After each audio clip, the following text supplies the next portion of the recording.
Hi everyone, welcome to digital GK classes. तो आप में से बहुत से लोग जो है कल कमेंट भी किए, उसी से मुझे पता चला कि पटना के एक सेंटर में जो है आग लग चुकी है। तो क्या जो है दोबारा से आप सभी को मौका मिलेगा पेपर देने को या नहीं? आप ही के सारे डाउट्स हैं जो कि मैंने नोट किया, एक एक करके टू द पॉइंट बात करने वाले हैं कि सीटेट का एग्जाम छूटने पर मौका मिलेगा या नहीं। दूसरी चीज़ कि बाद वालों को कौन सी ऐसी गलती है, लास्ट में मैं आपको बताने वाली हूँ। प्लीज़ वो गलती मत करना अगर आप सच में पास होना चाहते हो, नहीं तो आपकी पूरी मेहनत जो है बर्बाद हो सकती है। और दूसरी चीज़ की इसमें कुछ क्राइटेरिया फिक्स होंगे, मतलब क्राइटेरिया लगेगा कि आपको कौन से टाइप्स के लोग कि किसको पेपर देने को मिल सकता है मौका और किसको नहीं मिल सकता है। ठीक है, सारी चीज़ें मैं आपको बताने वाली हूँ। तो सबसे पहले वीडियो को लाइक कर दीजिए, आप सभी के लिए इन्फॉर्मेशन लेकर आती हूँ। और आप में से 70% लोगों ने चैनल को सब्सक्राइब नहीं किया है, तो प्लीज़ चैनल को सब्सक्राइब कर दीजिए। देखिए, सबसे पहले दो चीज़ें हैं, जैसे कि आपने देखा होगा कि कल जो है पटना के सेंटर पे आग लगी, उसके बाद से जो है उनका पेपर वैसे भी आपको ही पता है कैंसिल कराना ही होगा। तो इसमें दो चीज़ें फॉलो होती हैं। सबसे पहले कि देखो किसको पेपर देने को मिल सकता है, किसको नहीं। अगर आपकी कोई गलती है, फॉर एग्जाम्पल आप जो है समय से नहीं निकले घर से, आपका लेट हो गया, आप सेंटर पर टाइम से नहीं पहुंचे, कोई भी दिक्कत होती है, अगर आपकी तरफ से कोई भी दिक्कत होगी ना, तो आपको पेपर देने को नहीं मिलेगा। जैसे कि आप में से कुछ लोग बोल रहे थे कि हमारा उस दिन बीएड का पेपर है, डीएलएड का पेपर है, और भी बहुत सी चीज़ें हैं, या घर में शादियां हैं, हम उस दिन पेपर दें या ना दें। तो देखो, ये सारी चीज़ें सीटेट जो है वो फोकस इस पर उनका नहीं रहता है। उनका मेन वो चीज़ है कि हमारे मतलब सीटेट के द्वारा अगर कोई भी गलती होती है तो वो सिर्फ उसमें इंप्रूवमेंट करते हैं, ना कि आपकी गलती में। फॉर एग्जाम्पल, जैसे कल जो सेंटर पे आग लगी है, तो उन सभी का पेपर जो है बाद में कंडक्ट कराया जाएगा। दूसरे लोग कौन से होते हैं, जैसे कि फॉर एग्जाम्पल अभी आपने देखा होगा कि हर जगह जो है, कई जगह जो है सर्वर डाउन हो चुका है, तो उस केस में भी आपको पेपर देने को मिलेगा। बट कैसे, वो सुनिए।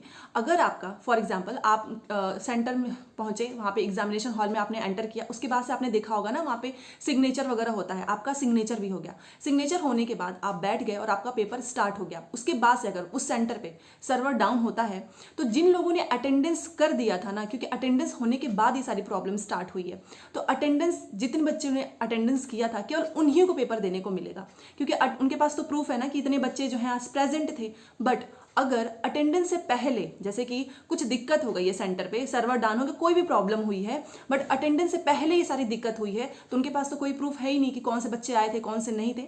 उस केस में सभी का पेपर दोबारा से होता है। तो ये दो चीज़ों में कन्फ्यूजन था, क्योंकि कुछ लोग ये सोच रहे थे कि मैं तो उस दिन गई ही नहीं, तो मुझे दोबारा से मौका मिल सकता है। तो देखो, यही दो चीज़ें फॉलो होती हैं। अगर आपका अटेंडेंस के बाद कोई प्रॉब्लम स्टार्ट हुई है, तो केवल अटेंडेंस वालों को मिलेगा। बट अगर अटेंडेंस अभी नहीं हुआ है, उसके पहले ही कोई दिक्कत आ गई है, देन सभी को मिलेगा, जिसका भी उस डेट को एग्जाम था। तो आप में से मेरे को जरूर बताना कि आप में से कितने लोग जो हैं पेपर देने गए और उनके सेंटर पर ऐसी दिक्कत हुई है, अटेंडेंस के पहले या अटेंडेंस के बाद। सर्वर वाली प्रॉब्लम और आग लगने वाली तो पटना का ही केस है, वहां से ही पता चला है।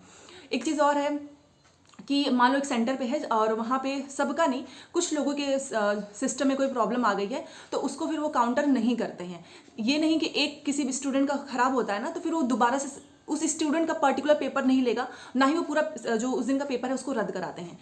सीटेट की तरफ से यही होता है कि अगर उस पूरे सेंटर पे सबका सर्वर डाउन हो चुका है, सिस्टम में प्रॉब्लम आ रही है हर एक बच्चे में, देन उस पर वो ध्यान देते हैं, या फिर आग लगने वाला जो केस आपने देखा है उस पर। ठीक है, ये सारी चीज़ें मैंने आपको बता दी हैं। तो मैं आपको एक चीज़ बोलूँगी, पेपर अगर आपका रद्द हो, जैसे कल वाला तो होगा ही दोबारा से पेपर, या होने वाला भी है, तो प्लीज़ प्रीवियस ईयर पेपर को इग्नोर मत करना। आपने देखा कल का पेपर कितना अच्छा आया था, जो लोग डर रहे थे, सब कुछ प्रीवियस ईयर पेपर से था, 4-5 क्वेश्चन को छोड़ के। तो प्रीवियस ईयर पेपर लगाते रहो। नहीं है प्रीवियस ईयर पेपर तो आप टेक्स्ट बुक से ले सकते हैं, वहाँ पे सेल भी आई हुई है। आप सोचिए, पहले 299 में आपको 1 साल की मिलती थी, बट अगर आप जीकेसी कोड यूज़ करते हैं तो आपको 269 में 2 साल की वैलिडिटी मिलेगी। और ऐसा तो है नहीं कि सीटेट के बाद नौकरी मिल ही जाएगी। अभी आपको डीएसएसबी भी देना है, मैं आपको डीएसएसबी के बारे में बताने वाली हूँ। बहुत अच्छी जॉब है, दिल्ली में जॉब मिलती है, परमानेंट आप दिल्ली में ही रहोगे, हर कोई भी स्टेट का दे सकता है। डीएसएसबी है, सुपर टेट है, यूपी टेट है, हर स्टेट के टेट वाले भी एग्जाम्स वहाँ पर सारे पेपर अवेलेबल है। तो 2 साल की है वैलिडिटी। बट याद रखना, आज और कल बस 2 ही दिन इसकी लास्ट डेट है, उसके बाद से फिर से प्राइस इनका ऑफ कोर्स बढ़ जाएगा। लिंक मैंने डिस्क्रिप्शन बॉक्स कमेंट बॉक्स में पिन कर दिया, आप चेकआउट कर लीजिएगा। और जीकेसी कोड यूज करना, बहुत से लोग गलती कर रहे हैं, जीकेसी कोड नहीं लिख रहे हैं, फिर उनको महंगा में पड़ रहा है। ठीक है, जीकेसी कोड यूज करोगे तो आपको 269 में 2 साल की वैलिडिटी मिलेगी। कोई भी पेपर लगाओ, कितना भी लगाओ, उस पर सब कुछ है। और हाँ, एक चीज़ और, जिसका पेपर बाद में है उनको एक सजेशन मैं देना चाहूँगी, आप ये गलती मत करना, नहीं तो इतने दिनों की जो मेहनत है आपकी बर्बाद हो सकती है। देखो, सबसे पहले कुछ लोग मेरे को खुद मैसेज भी करते हैं कि वो ओरिजिनल आईडी, सोचो आप अभी तक उनको यही नहीं कंफर्म है कि ओरिजिनल आईडी लेकर जाना है कि फोटोकॉपी। आपको ओरिजिनल आईडी लेकर जाना है। अगर आपने वहाँ पर अपने जो भी डॉक्यूमेंट्स हैं, जो भी उसमें क्लैरिटी नहीं होगी तो वो आपको नहीं एंट्री करेंगे ना। तो आपको समय पे पहले पहुंचना है, लेट मत करना। कल आप लोग देखो, लड़कियां जो इतना रो रही थी फिर भी उनको एंट्री नहीं मिली है। 2 मिनट भी लेट कर जाओगे ना, एंट्री नहीं मिलेगी। तो अपनी तरफ से पहले जाओ, वहाँ पर जाके थोड़ा सा वेट करना सही है। अभी एग्जैक्ट टाइम लेके मत पहुंचो कि अरे ठीक है एकदम वहाँ पे कौन वेट करेगा, चलो थोड़ा सा लेट से ही निकलते हैं। ये गलती मत करना, क्योंकि रास्ते में क्या चीज़ हो जाए ये हम कुछ प्रिडिक्ट नहीं कर सकते हैं। ठीक है, सब कुछ अनप्रिडिक्टेबल है।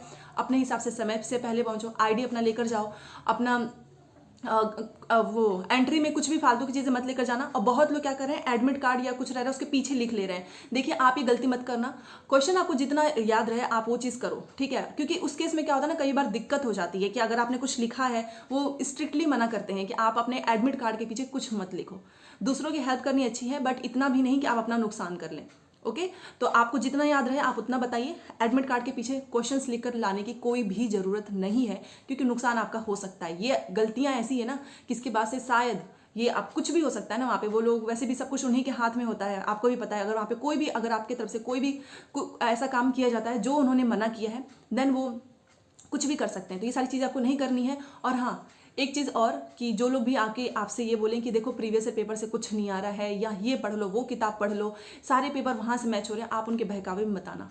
क्योंकि आपके पास समय कम है। आप नई चीज़ें अगर पढ़ भी रहे हो ना, तो आप उसमें सही नहीं कर सकते हो, क्योंकि आपको भी पता है कि रिवीजन बहुत करना पड़ता है। तो जितना आपने पढ़ा है उसको रिवीजन करते रहिए और अच्छे से तैयारी कीजिए प्रीवियस ईयर पेपर से।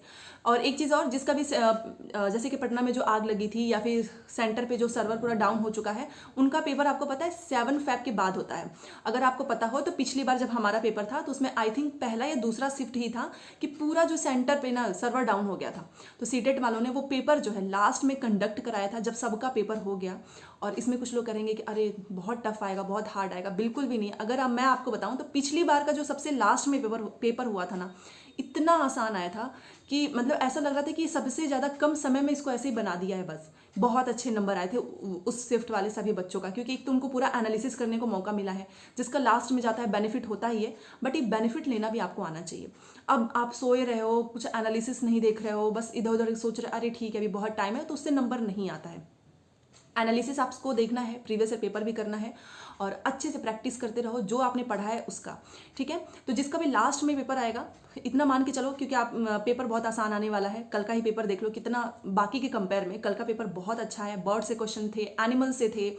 तो अगर जो लोग ये सोच रहे हैं कि अब बर्ड से आएगा ही नहीं, एनिमल्स को छोड़ ही देते हैं, ऐसा नहीं है, कुछ भी आ सकता है आपके शिफ्ट में। ठीक है, तो आई थिंक मैंने आपको सब कुछ बता दिया है। प्रीवियस ईयर पेपर आप लगाते रहो, एनालिसिस देखते रहो। एनालिसिस देखोगे तो आपका ही बेनिफिट होगा। और अगर नंबर आपके 130 140 आ जाते हैं तो आपके अंदर कॉन्फिडेंस भी आता है। ठीक है, और कोई भी डाउट हो आप कमेंट में लिख देना। और मैंने सोचा है कि छोटी छोटी जो टॉपिक्स हैं उसको मैं शॉर्ट्स पे ऐसे डाल के समझाती रहूँगी। जैसे कि कल बहुत से स्टूडेंट्स ने कमेंट भी किया है। तो अब आपको बस 2 ही चीज़ें करनी है, अपना रिवीजन करो, प्रीवियस ईयर पेपर लगाते रहो। नहीं प्रीवियस ईयर पेपर तो ले लो, ज़्यादा वैसे भी महंगा नहीं है। और आपको ही पता है कि सबसे सस्ते में प्रीवियस ईयर पेपर मिलता ही है। बाकी जगह आप देख लो कितने महंगे में मिलते हैं। ठीक है, लेना ना लेना आपके ऊपर है, आपको मन हो तो लो, नहीं है तो मत लो, कोई जबरदस्ती नहीं है। ठीक है, तो चलिए मिलते हैं नेक्स्ट क्लास में। और प्लीज़ 70% जो लोग हैं वो सब्सक्राइब कर दीजिए, और वीडियो पसंद आता है तो लाइक कर दें। Thanks for watching.